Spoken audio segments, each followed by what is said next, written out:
A legendary locksmith spent his entire life building 4 gigantic vaults. Then he chose the one with the highest difficulty rating and locked himself inside. He thought that would lure out a true lock-picking genius. But his own craftsmanship had already reached a godlike level. People tried to rescue him and realized they simply couldn't. In the end, the vault became his tomb. It sank into the deep ocean, with his body still trapped inside, and the person he was waiting for finally shows up today, 100 years later. This man is named Tai. On the surface, he's just a low-level bank employee doing the most basic work every single day. But what people don't know is, he has another identity. He's a master safecracker. A high-difficulty lock? He can open it in just 8 seconds. And his dream is to one day crack the locksmith's 4 legendary locks. But even with skills like that, nobody ever noticed him. Until one day, he receives an anonymous letter, inviting him to come test his hands. At first, he thinks it's just a prank, but after thinking it through, he decides to go check it out anyway. He follows the address in the letter.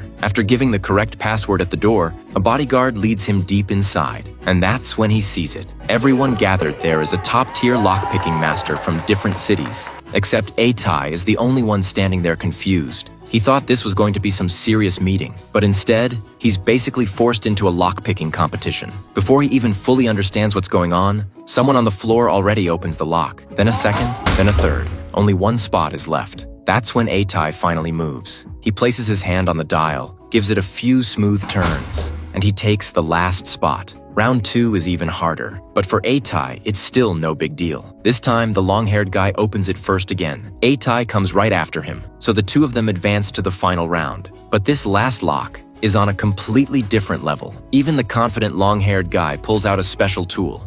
Tai, though, he stays calm. He's so relaxed, he's even chatting with his opponent. Not until there are only 30 seconds left does he finally get serious. As the dial turns, the internal wheels click into place perfectly. 1, 2, and in the end, Tai wins the whole competition. What shocks everyone even more is this. The entire crack takes him less than 10 seconds. That's when he notices a woman in the crowd. She stands out immediately, clean and effortless, like she doesn't belong there. But what he doesn't know is, this woman is about to change his entire life. The next morning, Tai goes to his usual coffee shop to grab breakfast. And there she is again, the same woman from yesterday. She says she wants to talk. Then she casually pulls out a few items, but none of them are hers. She literally just stole them from people in the shop. Her name is Gwen, a globally wanted jewel thief. She's part of an international robbery crew, and she approached Tai for one reason: to recruit him. That anonymous letter, the lock-picking competition, all arranged by her. It was a test to see what he could do, and clearly, she's impressed. At first, Tai wants nothing to do with this mess.